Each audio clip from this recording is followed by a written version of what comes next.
పిలుపులు మొత్తం 4 పిలుపులు. 4 పిలుపులు కలిపి చిట్టమొదటి 8 వచ్చాయి. ఈ 8 కాకుండా వాటాలు జప్తు చేసినప్పుడు 3 పదులు అదనంగా వస్తాయి. 8 ప్లస్ 3 పదులు 11 పదులు ప్లస్ సర్దుబాట్లు మారినప్పుడల్లా ఒక్కో పదులు చిన్న చిన్న చేంజెస్ వస్తాయి. డిస్కౌంట్ జరిగినప్పుడు పదులు మార్పు వస్తుంది.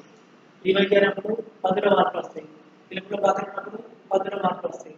ఆ ముందు వచ్చి పిలిపినప్పుడు పదులు మార్పు వస్తాయి. ఇలా చిన్న చిన్న మార్పు ఉంటాయి పదులు. కానీ బేసికల్ మీకు ఆ 8 పదులు ప్లస్ 3 పదులు బాగా గుర్తుపెట్టుకోవాలి. అలా అయితే ఎగ్జామినేషన్ లక్ష్యం ఇవ్వచ్చు. దాంట్లో బేసిక్ పద్ధతులు మనకి ఫస్ట్ 2 పద్ధతులు తీసుకుంటే అవి ఎలాంటి సర్దుబాటు లేనప్పుడు అని చెప్పారు. సర్దుబాటు లేకుండా ఉంటే ఫస్ట్ పద్ధతి ఏమనుకున్నాం మనకి బ్యాంకు ఖాతా అన్నట్టు వాటా దరఖాస్తు ఖాతా రాశారు. ప్రారంభంలో మనకి వాటాదారులు ఏం చేశారంటే ఎన్ని వాటాలు కావాలో కంపెనీకి దరఖాస్తు చేసే సమయంలోనే అప్లికేషన్ పెట్టే సమయంలోనే ఒక్కొక్క వాటాకు దరఖాస్తు సొమ్ముగా కొంత కట్టాలి. వాటాలో కొంత కట్టాలి. దాన్ని మనం దరఖాస్తు సొమ్ము అని పిలిచాము. అప్పుడు ఏమవుతుంది కంపెనీకి దరఖాస్తుతో పాటు వసూలైపోతుంది. ముందుగానే సొమ్ము వసూలు కాబట్టి ఫస్ట్ పద్దు వసూలు పద్దు వస్తుంది. తర్వాత రెండో పద్దు వసూలైన దరఖాస్తు సొమ్మును మూలధన ఖాతాకు మళ్ళీ వస్తుంది. అంచేత ఫస్ట్ పద్దు చెక్కుల రూపంలో లేదా డ్రాఫ్ట్ రూపంలో కంపెనీకి వసూలు అవుతాడు దరఖాస్తును ఫస్ట్ పద్దు రాసిన బ్యాంకు ఖాతా డేటా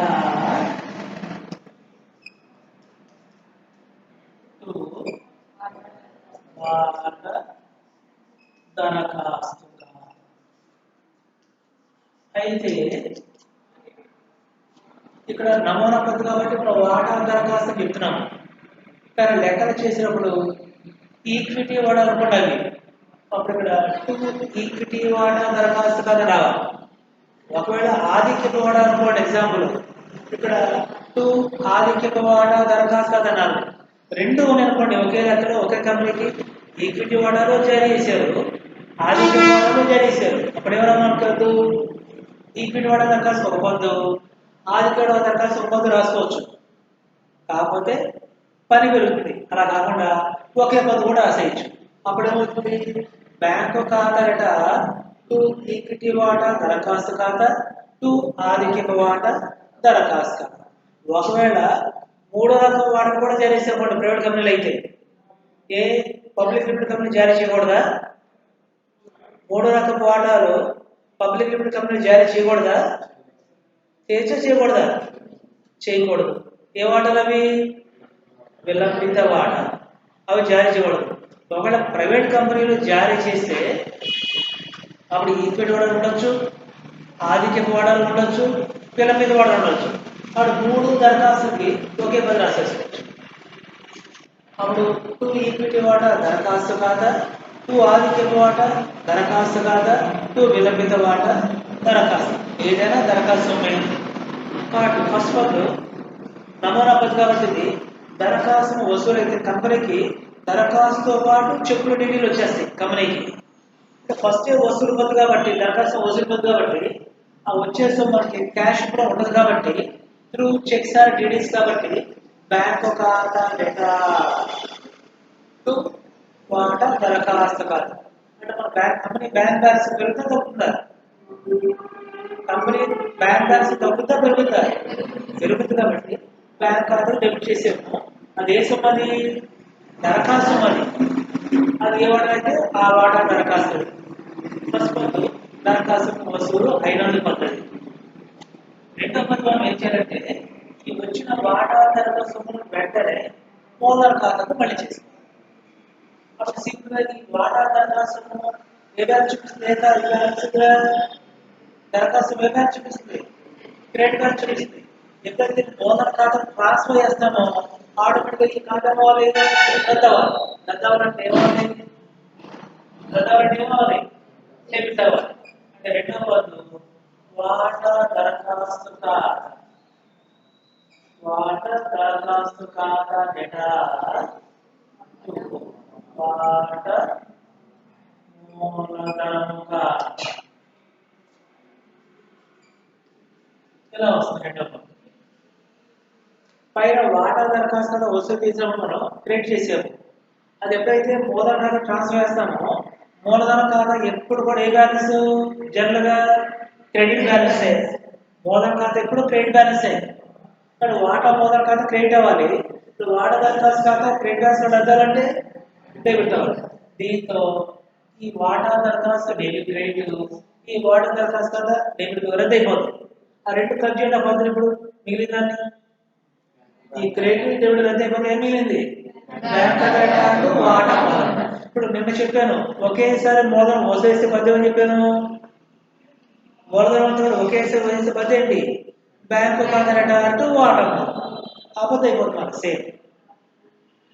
కాబట్టి ఒకేసారి వసూలు అలా రాశారు. ఏంటి దఫాలుగా వసూలు. ఇది దరఖాస్తు ఒకసారి వసూలు, కేటాయింపు ఒకసారి, మరో బిల్లుకు ఒకసారి, రెండో బిల్లుకు ఒకసారి, అలా కాబట్టి దఫాలు కాబట్టి ఆ పీరియడ్ కూడా తేడా ఉంటుంది. దరఖాస్తు ఈ రోజు అనుకున్న ఎగ్జాంపుల్ కేటాయింపు ఒక 3 months తర్వాత, అలాగే మరో బిల్లుకు ఇంకో 3 months తర్వాత, రెండో బిల్లుకు ఇంకో 3 months తర్వాత. అంటే 1 month, 2 months, 3 months, 6 months, 4 months అనేది ఎలా ఎవరు ఇస్తారు? బోర్డు డైరెక్టర్స్ ఒక తీర్మానం చేస్తారు. దానికి ఆర్థిక నిపుణుల సలహా తీసుకొని మూలధన అవసరాలు ఏమైనా కొన్ని ప్రెజెంట్ ఆ అవసరానికి అనుగుణంగా మూలధన వసూలు చేస్తూ వస్తారు. అలా ఒకేసారి ఒకసారి రాడ్ అనుకోండి, మనం వాడితే కొద్దిగా వాడతాము. అప్పుడు ఏమవుతుంది, ఇక్కడ షేర్ హోల్డర్ సంఖ్య బాగా పెరిగిపోతుంది. అప్పుడు ఇక్కడ టర్న్ ఓవర్ మనం వాడే టర్న్ ఓవర్ తక్కువ అవుతుంది, లాభాలు తక్కువ వస్తాయి. ఈ తక్కువ వచ్చే లాభాన్ని ఎక్కువ మంది పొందడం వస్తుంది. అలా పంచితే అవుతుంది డివిడెండ్ తక్కువగా ఉంటుంది. డివిడెండ్ తక్కువగా ఉంటుంది ఉన్నప్పుడు కన్స్యూమర్స్ లో ఆటోమేటిక్గా నిరాశ నిస్పృహను చోటు చేసుకుని ఏంటి ఈ కంపెనీలో వాటా పెట్టుబడి పెట్టాను, నేను ఎంత పెట్టుబడి పెట్టాను, అగేంటి తక్కువ లాభం వచ్చింది, ఇదే వ్యాపారం చేసి వేరే కంపెనీలో చాలా ఎక్కువ లాభాలు వస్తాయి కాబట్టి ఈ కంపెనీ కూడా నవ్వుతుంది అంటే అమ్మేసుకోవడము లేదా విత్డ్రా చేసుకోవడం ఏదో ఒకటి చేస్తారు. అప్పుడు దాంతో మనకి మూలధన ఇబ్బందులు మనకు పెరుగుతాయి. కంపెనీకి ఆ ఇబ్బందులు లేకుండా ఏ మేరకు అయితే అవసరం అవుతుంది మూలధనము ఆ మేరకు మాత్రమే మూలధనం సేకరిస్తూ వస్తారు. దాన్ని బట్టి టైం ఫిక్స్ చేస్తారు. కాబట్టి ఫస్ట్ పద్ధతి ఏమో దరఖాస్తు వసూలు పద్ధతి, బ్యాంకు ఖాతా వాటా దరఖాస్తు ఫిక్స్డ్ పద్ధతి. అర్ధరాత్రి నిద్రలో పడినా సరే దరఖాస్తును వసూలైతే పద్ధతి ఏంటి అని అనుకోండి. మీరు గంటలు వేసి దరఖాస్తు బ్యాంక్ అనుకోండి, నవ్వుతారు చూసి కూడా నవ్వుతారు. అప్పుడు కంపెనీకి చెక్కులు డ్రాఫ్ట్లు వస్తాయి, వచ్చినప్పుడు బ్యాంక్ బ్యాలెన్స్ పెరుగుతుంది. కాబట్టి బ్యాంక్ ఖాతా మనం డెబిట్ చేయాలి తప్ప క్రెడిట్ చేసే ఛాన్సే లేదు. ఇప్పుడు క్రెడిట్ చేస్తాం బ్యాంక్ ఖాతాను కంపెనీ వాళ్ళు చెక్కుల రూపంలో కానీ డ్రాఫ్ట్ల రూపంలో కానీ చెల్లింపులు చేస్తే అప్పుడు బ్యాంక్ ఖాతా క్రెడిట్ చేస్తారు. ఇక్కడ బ్యాంక్ వారు కంపెనీకి చెల్లింపులు చేయట్లేదు. కంపెనీకి వస్తున్నాయి చెక్కులు డ్రాఫ్ట్లు, అదే బ్యాంక్ ఖాతా డెబిట్ అవ్వాలి. అది ఏ సొమ్ము ఆ సొమ్ము ఖాతా క్రెడిట్ అవ్వాలి. ఇది ఏ దఫా ఇది దరఖాస్తు కాబట్టి వాటా దరఖాస్తు ఖాతా. అది ఏ వాటా అయితే ఆ వాటా దరఖాస్తు. రెండో పద్ధతి వెంటనే దరఖాస్తు వసూలైన వెంటనే ఈ వచ్చిన దరఖాస్తుని మూలధన ఖాతాకు ట్రాన్స్ఫర్ చేసేటప్పుడు వాటా దరఖాస్తు ఖాతా పైన క్రెడిట్ బ్యాలెన్స్ చూపిస్తుంది కాబట్టి రద్దయిన ఆర్డర్ ఇవ్వాలి, డెబిట్ అవ్వాలి. ఇది ఎక్కడ పడిస్తాం మనం? మూలధన ఖాతా పడిస్తాం. అంటే మూలధన సొమ్ము పెరుగుతుందా తగ్గుతుందా? పెరుగుతుంది. మూలధన రద్దు అయితే డెబిట్ చేస్తాం. కానీ జనరల్గా ఇప్పుడు కూడా మూలధన వసూలు ఎప్పుడు కూడా మూలధన ఖాతా ఎప్పుడు క్రెడిట్ బ్యాలెన్స్ చూపిస్తుంది. మూలధనం అప్పు కాబట్టి అప్పులు ఎప్పుడు క్రెడిట్ బ్యాలెన్స్ కాబట్టి మూలధన ఖాతా ఎప్పుడు క్రెడిటే. పొరపాటు లేదు జగన్ రాశారు అనుకోండి, ఇక్కడ మూలధన ఖాతా ఏమవుతుంది? తగ్గిపోతుంది. కానీ మూలధన తగ్గట్టు ఇక్కడ మూలధన వసూలు చేస్తున్నారు, మూలధనం పెరుగుతుంది. అదే మూలధన ఖాతా క్రెడిట్ చేస్తుంది. ఇది ఫస్ట్ పద్ధతి. రెండో పద్ధతి దరఖాస్తు వసూలు అయినందుకు రెండో పద్ధతి వచ్చిన దరఖాస్తును మూలధన ఖాతాకు మళ్ళించు. ఇక రెండవది ఏమవుతుంది? కేటాయింపు సొమ్ము. కేటాయింపు సొమ్ము బాకీ పద్దు ఎలాగా? వాటా కేటాయింపు ఖాతా డేటా, వాటా కేటాయింపు ఖాతా డేటా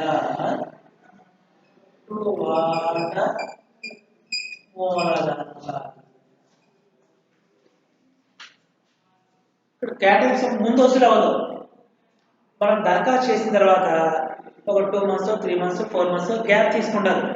కంపెనీ వాళ్ళు తీసుకొని బోర్డు డైరెక్టర్స్ చేస్తారంటే ఆ అప్లికేషన్స్ అన్ని స్క్రూటైజ్ చేసి పరిశీలించి ఎవరైతే ఎన్ని వాటర్ కేటాయిస్తారో నిర్ణయించి వాటర్ కేటాయింపు ప్రక్రియ పూర్తయిన తర్వాత ఎవరైతే వాటర్ కేటాయింపు చేసే వాళ్ళందరికీ నోటీస్ పంపిస్తారు.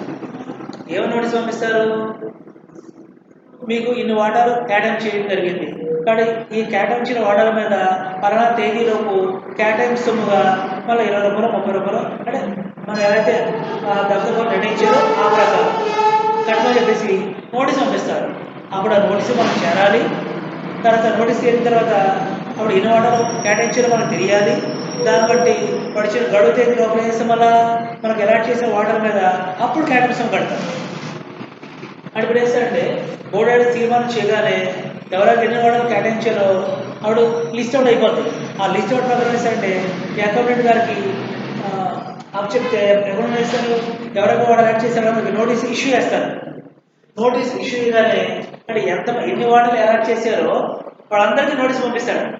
అప్పుడు అన్ని వాటర్ మీద కేటాయింపు సొమ్ము రావాలి. ఇప్పుడు ఏంటండి నోటీస్ పంపించారు. ఎగ్జాంపుల్ పంచాయతీ వాళ్ళు ఉన్నారు, వాటర్ బిల్ కట్టమని చెప్పేసి నోటీస్ ఇస్తాను, డిమాండ్ నోటీస్ ఇస్తారు. ఇచ్చిన తర్వాత టైం ఇస్తారు, డేట్. అంటే కొంతమంది నోటీస్ ఇచ్చినట్టే డబ్బులు కట్టేస్తారు, కొంతమంది డ్యూ డేట్ లోపు కడతారు. కరెంట్ బిల్ ఉంది, కరెంట్ బిల్ తీస్తారు అంటే కరెంట్ బిల్ తీయగానే కట్టేస్తారు డబ్బులు. డేట్ ఇస్తే మనకి ఆ డేట్లో ఎప్పుడైనా కట్టుకోవచ్చు. అలాగే కూడా కేటాయింపు కట్టడానికి టైం ఇస్తారు.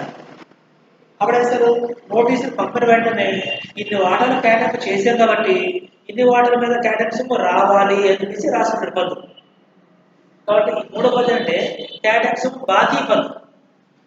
ఈ పన్ను కేటాయింపు బాకీ ఉన్నది పన్ను. ఎవరు బాకీ ఇక్కడ? వాటాదారులు బాకీ. ఎవరికి బాకీ? కంపెనీ వారికి బాకీ. నోటీస్ ఎవరు పంపించారు? అకౌంటెంట్ లేదా సమ్ డిపార్ట్మెంట్ ఎవరు ఉంటే వాళ్ళు. అకౌంటెంట్ పంపాల్సిన అవసరం లేదు. కానీ పన్ను రాస్తే ఎవరు ఇక్కడ? అకౌంట్స్ రాసేది అకౌంటెంటే. నోటీస్ ఎవరు పంపుతారో ప్రస్తుతం చిన్న కంపెనీ అనుకోండి, ఒకే 40 ప్రకారం ఒకటే వేస్తాడు. పెద్ద కంపెనీ 50 ఎక్కడ అనుకోండి, ఒక పన్ను ఒక డివైడ్ చేసుకుని ఒక్కొక్కరు చేస్తూ పోతారు. అది కంపెనీ నోటీస్ పంపగానే అప్పుడు కేటాయింపు బాకీ పొంది రాసుకోవాలి. అంటే ఎగ్జాంపుల్ 10,000 వాటాలు కేటాయింపు చేసామనుకోండి. ఎగ్జాంపుల్ ఒక్కొక్క షేర్ వాల్యూ వచ్చేసి 100 రూపాయలు అనుకోండి. దీనిలో దరఖాస్తు 20 రూపాయలు, అలాట్మెంట్ 35 రూపాయలు, ఫస్ట్ కాల్ 30 రూపాయలు, సెకండ్ కాల్ వచ్చేసి 65, 10 ఇలా అనుకోండి. ఎగ్జాంపుల్ కేటాయింపు చేసిన వాడాలండి. ఇప్పుడు 10,000 వాడాలకు దరఖాస్తు వచ్చాయి, 10,000 వాడాలు కేటాయింపు చేశారు అనుకోండి. మెసేజ్ ప్రాబ్లం కాదు కాబట్టి ఎగ్జాంపుల్ కోసం 10,000 వాటాలు దరఖాస్తు వచ్చాయి, 10,000 వాటాలు కేటాయింపు చేసాము. అంటే రకరకాలు ఉండదు. ఎగ్జాంపుల్ మనం 10,000 వాటాలు జారీ చేసామనుకోండి. 10,000 వాటాలే జారీ చేసాం మనం. అప్పుడు 10,000 వాటాలకు దరఖాస్తు వచ్చాయి అనుకోండి. 10,000 మందికి వాటాలు ఇస్తారా ఎవరు? మీరు మనం చేసే వాటాలు 10,000 వాటాలు, వచ్చిన దరఖాస్తు కూడా 10,000 వాటాలే. అప్పుడు 10,000 వాటాలకి వాటాలు కేటాయిస్తారా అప్పుడు మానేస్తారా? జనరల్గా 10,000 మందికి మనం జారీ చేసాము, 10,000 వాటాలు జారీ చేస్తే 10,000 వాటాలకు దరఖాస్తు వచ్చాయి. అప్పుడు 10,000 వాటాలకి కేటాయింపు చేస్తారా చేయరా? చేస్తారు చేయరా? చేస్తారు. అలా కాకుండా 10,000 వాటాలు మనం జారీ చేసాము, 8,000 వాటాలకే దరఖాస్తు వచ్చాయి, 8,000 వాటాలు కేటాయిస్తారా కేటాయిస్తారా? కేటాయిస్తారా?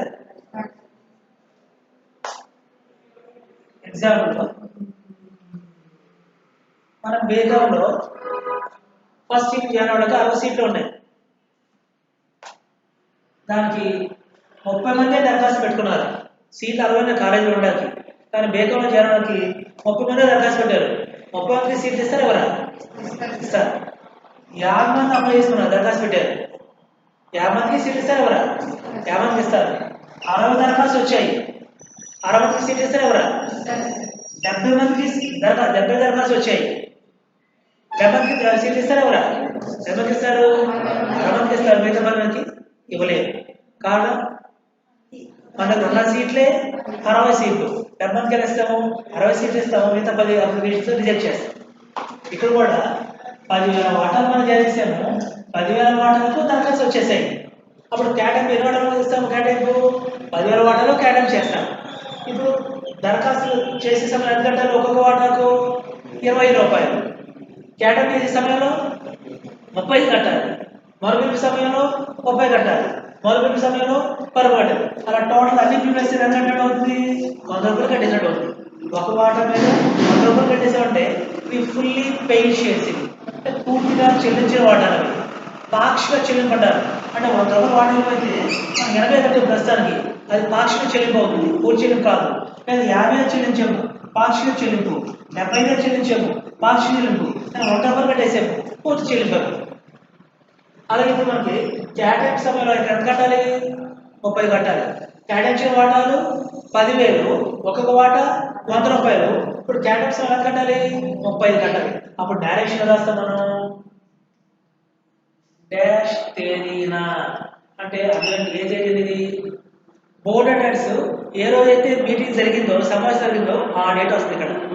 అది మనకు లెక్క చేసినప్పుడు డేట్స్ ఇవ్వడం మీకు డేట్స్ మనం తెలియదు, డేట్ తెలియదు కాబట్టి డాష్ తేదీన రాస్తాం. అదే రియల్ అకౌంట్స్ అనుకోండి, కంపెనీలో మనం వర్క్ చేస్తాం అనుకోండి, కంపెనీ వాళ్ళు నిన్నటి రోజున బోర్డ్ అటెండెన్స్ మీటింగ్ జరిగింది, ఏం రాస్తాం? తీర్మానం ఎప్పుడు చేశారు? 22వ తారీఖు చేశారు. 22వ తారీఖు 22వ తారీఖు. అప్పుడు ఏం చేస్తాం? ఇక్కడ డాష్ ఏం చేస్తాం?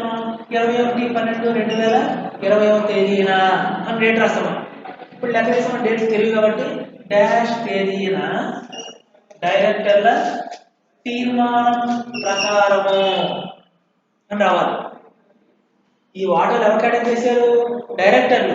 దానికి ఒక తీర్మానం చేస్తారు, ఎవరైతే ఎన్ని వాటాలు కేటాయింపు చేశారో, ఎవరికి కేటాయింపు చేయలేదో అనేది ఒక లిస్ట్ అవుట్ చేసుకొని ఆ కేటాయించిన ప్రతి వాడికి నోటీస్ పంపిస్తారు. అప్పుడు నోటీస్ పంపగానే వీళ్ళందరూ ఇన్ని వాటాల మీద, 10,000 వాటాల మీద కేటాయింపు రావాల్సి ఉంది అని పద్దు రాసుకుంటాడు. రాలేదు, ఓన్లీ కేటాయింపు బాకీ పద్దు, కేటాయింపు రావాలి అని. ఎలాగది? డాష్ తేదీన డైరెక్టర్ తీర్మానం ప్రకారము. ఏమొచ్చిన తర్వాత డాష్ విలువ గల, చూడండి ఎంత రాసే పద్ధతిలో డాష్ విలువ గల అన్నారు. అంటే ఈ లెక్క ఒక వాట విలువ ఎంత? ఈ ఎగ్జాంపుల్లో ఒక్కొక్క వాట విలువ ఎంత అనుకున్నాం? 100 రూపాయలు.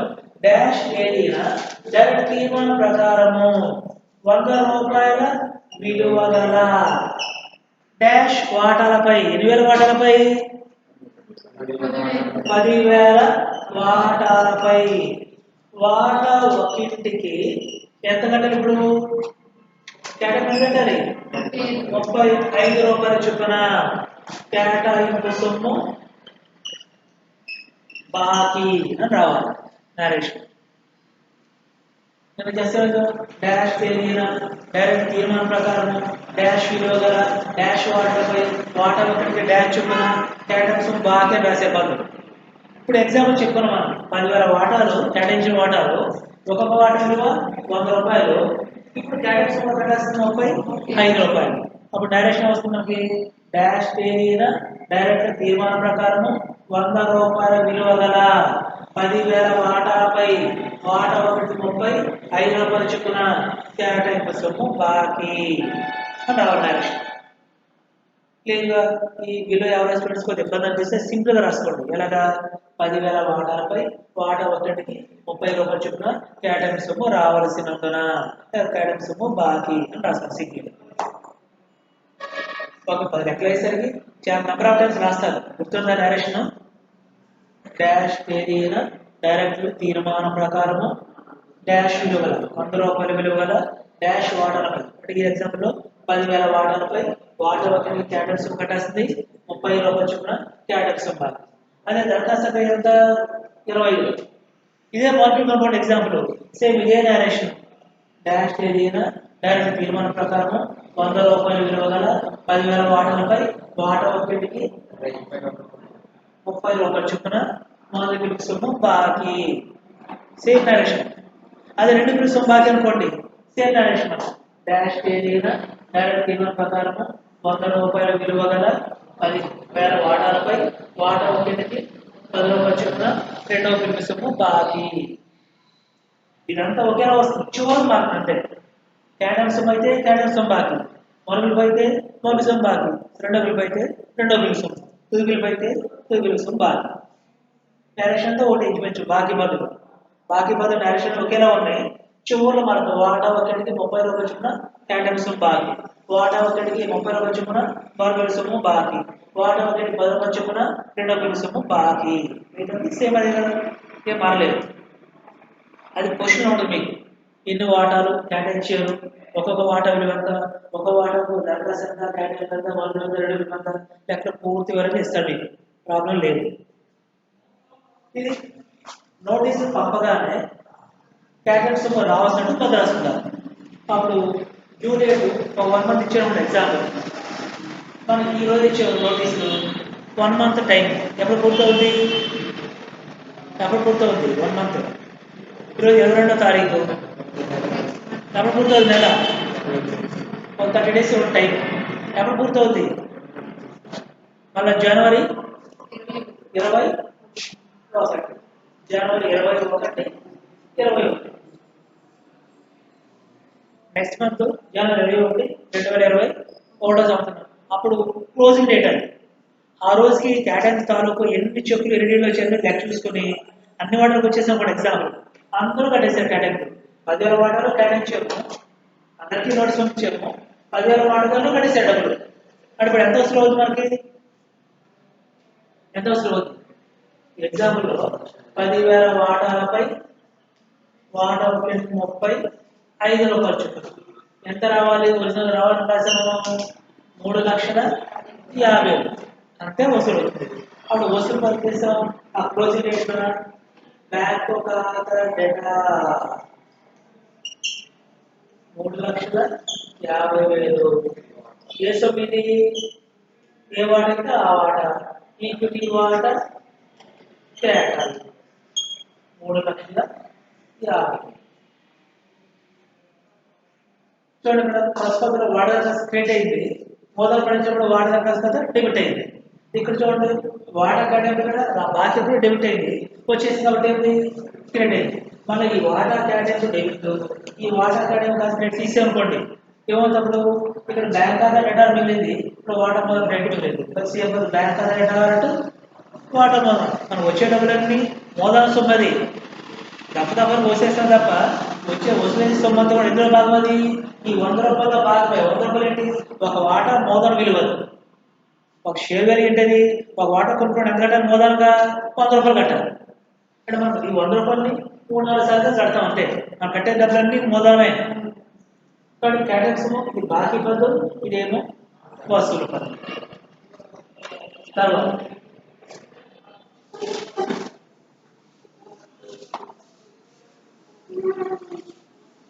మొదటి పిలుపు బాకీ పద్దు సేమ్. మళ్ళా ఒక 2 months 3 months అయిన తర్వాత మళ్ళీ నోటీస్ పంపిస్తారు, ఏమని, మీకు కేటాయించిన వాటాల మీద మొదటి పిలుపుగా వాటా పిలిపి 30 రూపాయలు, 20 రూపాయలు, 10 రూపాయలు, వాడు ఎలా డివైడ్ చేస్తే అలాగే ఆ పిలుపు కట్టుకొని మనం నోటీస్ పంపిస్తారు. మన నోటీసులు పంపగానే ఈ ఎన్నైతే వాటాలకు నోటీస్ పంపించామో అన్ని వాటాల మీద మార్కెట్ సొమ్ము రావాలి అని చెప్పేసి ముద్రాస్తారు. నోటీసులు పంపగానే ముందు అన్ని వాటాల మీద ఆ పిలుపు సొమ్ము రావాల్సి ఉంది కాబట్టి రావాల్సినట్టుగా మనం ముద్ర చేస్తాం. అంటే మళ్ళా మార్కెట్ సొమ్ము బాకీ పద్ధతి, మార్కెట్ సొమ్ము బాకీ పద్ధతి ఉంది, వాటా మొదటి పిలుపు ఖాతా డేటా, వాటా మొదటి పిలుపు ఖాతా డేటా, వాటా మూలధన. కేటాయింపు సొమ్ము బాకీ అన్నాము, కేటాయింపు ఖాతా డెబిట్ అయింది, మూలధన క్రెడిట్ అయింది. ఇక్కడ మార్కెట్ సొమ్ము బాకీ అన్నాము, మూలధన డెబిట్ అయింది, మూలధన ఖాతా క్రెడిట్ అయింది. రెండో పిలుపు బాకీ అంటాము, రెండో పిలుపు డెబిట్ అవుతుంది, మూలధన ఖాతా క్రెడిట్ అవుతుంది. అలాగే ఇక్కడ దరఖాస్తు వసూలున్నాము, బ్యాంక్ ఖాతా డెబిట్ అయింది, దరఖాస్తు ఖాతా క్రెడిట్ అయింది. ఇక్కడ కేటాయింపు వసూలున్నాము, బ్యాంక్ ఖాతా డెబిట్ అయింది, కేటాయింపు ఖాతా క్రెడిట్ అయింది. మొదటి పిలుపు వసూలు అవుతుంది, బ్యాంక్ ఖాతా డెబిట్ అవుతుంది, మొదటి పిలుపు క్రెడిట్ అవుతుంది. రెండో పిలుపు వసూలు అవుతుంది, బ్యాంక్ ఖాతా డెబిట్ అవుతుంది, వాటా రెండో పిలుపు క్రెడిట్ అవుతుంది. సేమ్ ఒకేలా ఉంటాయి పద్ధతి చూడడానికి, ఏ పిలుపు అయితే ఆ పిలుపు గుర్తుపెట్టుకుని మైండ్లో. ఇది మొదటి పిలుపు సొమ్ము కట్టమని చెప్పేసి నోటీసు జారీ చేయగానే వీళ్ళందరి దగ్గర నుంచి, అంటే షేర్ హోల్డర్స్ అందరి దగ్గర నుంచి మొదటి పిలుపు సొమ్ము రావాలి, నోటీసు సొమ్ము బాకీ అని పదవి రాస్తున్నాం. కాబట్టి ఏ పిలుపు అయితే బాకీ ఉందో ఆ బాకీ పన్ను ఆ పిలుపుకి డెబిట్ అవ్వాలి. ఇక్కడ దరఖాస్తు సొమ్ము డెబిట్, ఇక్కడ కేటాయింపు సొమ్ము డెబిట్ ఇక్కడ మొదటి సొమ్ము డెబిట్ ఏ బిల్ బాగా అయితే ఆ బిల్ డెబిట్ వస్తుంది ఇక్కడ మొదటి కాబట్టి వాటా మొదటి బిల్ కాదు రెండు వాటా మూలక సేమ్ డైరెక్షన్ డాష్ తేదీన డైరెక్టర్ తీర్మానం ప్రకారం డాష్ విలువ గల డాష్ వాటాలపై వాటా ఒకటికి డాష్ విలువ చెప్పిన మొదటి బిల్లు సొమ్ము బాకీ అని రాసుకోవాలి లేదా అంత రాయడం అనుకుంటే సింపుల్ గా రాసుకోండి రాస్తారు ఇన్నోడైతే డాష్ వాటాలపై వాటా ఒకటికి చెప్పిన మొదటి సొమ్ము రావాల్సినందున మొదటి సొమ్ము బాకీ సింపుల్ గా రాసుకోండి ఇబ్బంది లేదు డైరెక్షన్ అనేది మనకి ఆ పద్ధతి ఎంత నిమిత్తం రాసామో తెలియాలంటే కాస్త ఆ మీనింగ్ వచ్చిన సింపుల్ గా రాసినా పర్వాలేదు అని నా సేవలైతే వదిలేసి లేకపోతే క్యాడెక్సం బాగా అయితే మొదటి సొమ్ము బాకీ అని వరుస బాకీ అయితే దరఖాస్తు బాకీ అని రెండు బిల్ బాకీ అలా రాసేయకూడదు ఏ బిల్ బాకీ అయితే ఆ బిల్ సొమ్ము రావాల్సినందున రాసుకోవాలి ఇక్కడ క్యాడెక్స్ సొమ్ము రావాల్సినందున మొదటి సొమ్ము రావాల్సినందున తుది బిల్కు రావాల్సినందున ఏ బిల్ అయితే ఆ బిల్ రాస్తుంది ఇది మొదటి బిల్కు రావాల్సిన పద్ధతి నెక్స్ట్ పద్ధతి ఏంటి ఈ మొదటి సొమ్ము వచ్చేస్తారు టైం ఇస్తారు రేటు 1 మంత్ 2 మంత్స్ టైం ఇస్తారు ఆ డ్యూ డేట్ అవగానే మొత్తం ఎన్ని వాటర్ చెక్కులు వచ్చి డాక్టర్ చేయాలని చూసుకుంటే అందరూ కట్టేసారు డబ్బులు అందరూ చెక్కులు పంపేశారు మొదటి తాలూకు సొమ్ము అంతా కూడా ఎవరికి ఎన్ని వాటర్ మనం అలాట్ చేసామో ఆ అలాట్ చేసే వాటర్ మీద బ్యాంకులో చెక్కు రాసి డీడీ చేసి కంపెనీకి పంపించేస్తారు పంపగానే డ్యూ డేట్ అవగానే మనం కౌంట్ చేసుకుని చూస్తుంటే అన్ని వాటర్ వచ్చిననుకోండి అన్ని వాటర్ సొమ్ము రాస్తాము రాలేదనుకోండి పద్దు వేరే ఉండే మళ్ళీ బాగా పడితే పద్దు కొద్దిగా మారుతుంది ఇదేంటి ఏ సర్దుబాటు లేనప్పుడు పద్దు మనం చెప్పుకునేది కాబట్టి మొత్తం అందరూ కట్టేసారు అనుకుంటే మరుగుల సొమ్ము పద్దు వస్తుంది చెప్పుకుంటే వస్తాయి కాబట్టి బ్యాంకు ఖాతా డేటా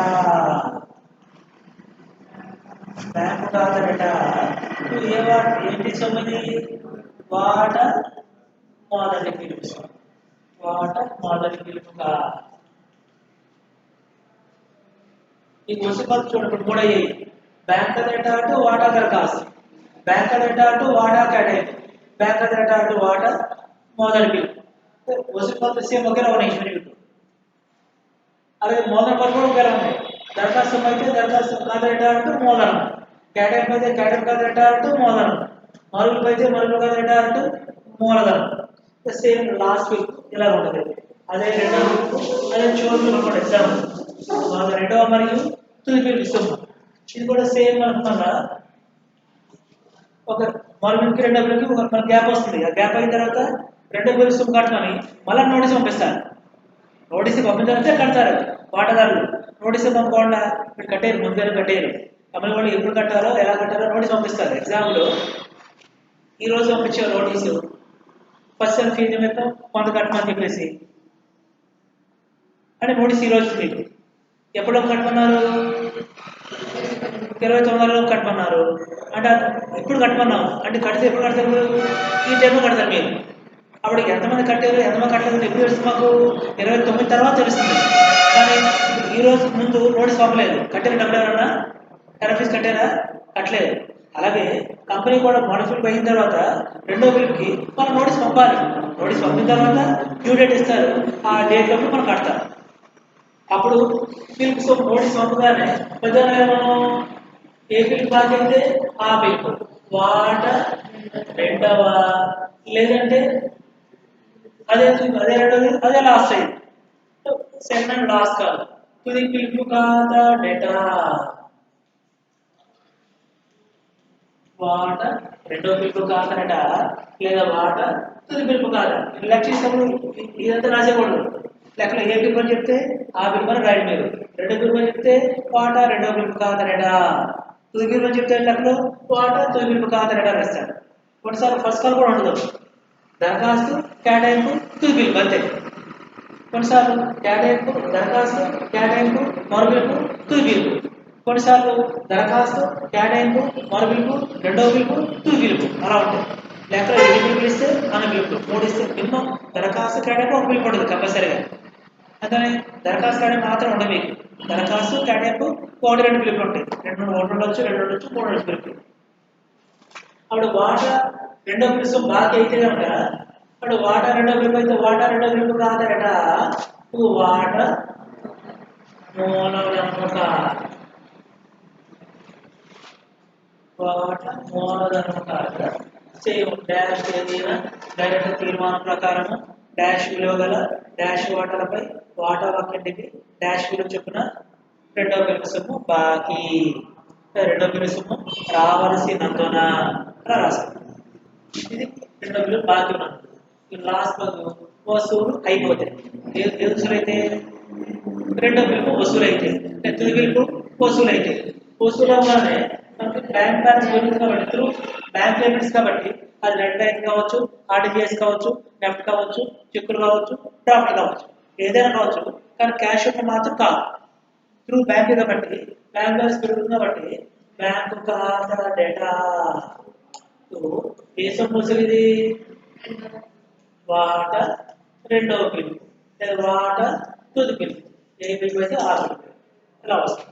అప్పుడు రెండవ బిల్లు సొమ్ము వసూలు అయినందున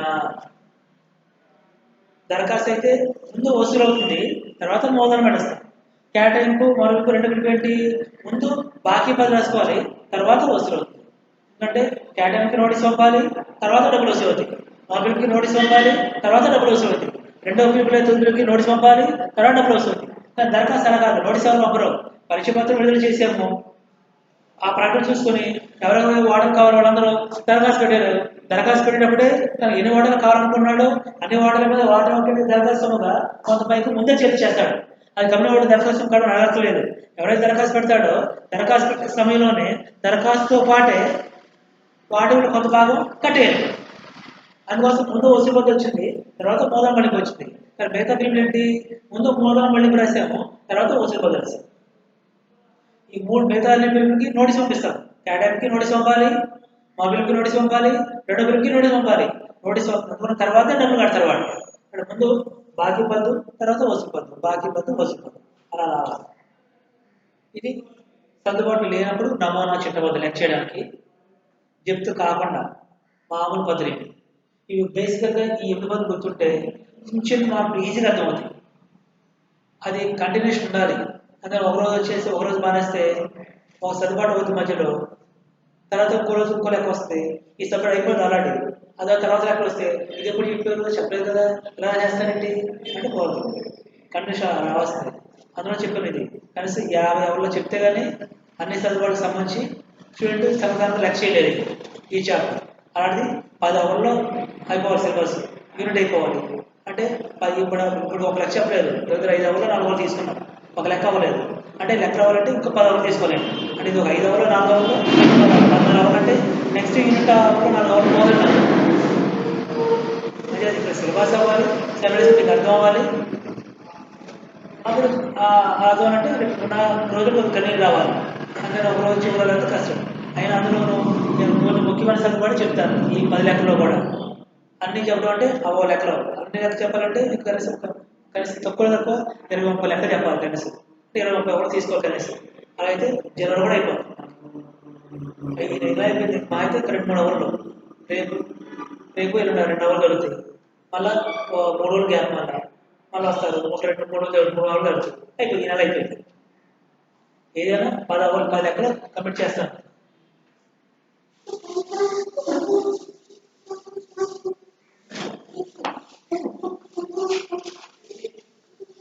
ఇది ఏ సర్దుబాటు లేనప్పుడు. ఇక్కడ సర్దుబాటు వస్తుంది లెక్క వచ్చి చెప్తాను. ఇప్పుడు కన్ఫ్యూజ్ ఏంటంటే ముందుగానే ఈ సర్దుబాటుకి ఇబ్బంది వస్తుంది, ఈ సర్దు ఇబ్బంది వస్తుంది పిలిపేస్తే ఈ పద్ధతి ఆ పద్ధతి కన్ఫ్యూజ్ అయిపోతుంది. కానీ ఆ సర్దుబాటు ఆ లెక్క వచ్చినప్పుడు ఆ లెక్కలో చెప్తాను, ఎక్స్ప్లెయిన్ చేసి అప్పుడు ప్రాబ్లం చెప్తాను సొల్యూషన్.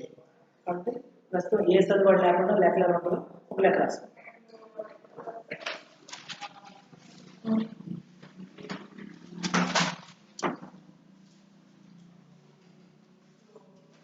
లెక్కలకి మారుస్తారు సర్దుబాటు, 10 లెక్కల్లో 10 సర్దుబాటు మారుస్తారు. X company limited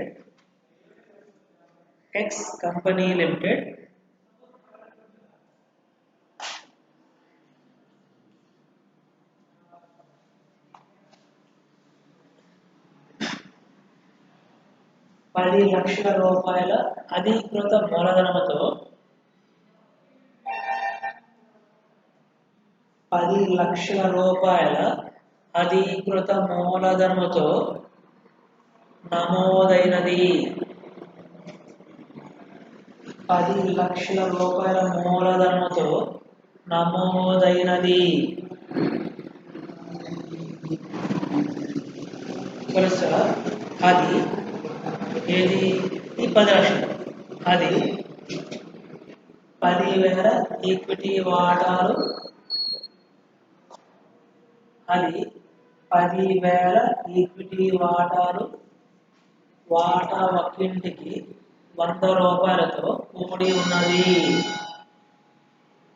10,000 ఈక్విటీ వాటాలతో వాటా ఒక్కింటికి 100 రూపాయల చొప్పున 100 రూపాయలతో కూడి ఉన్నది. Next pair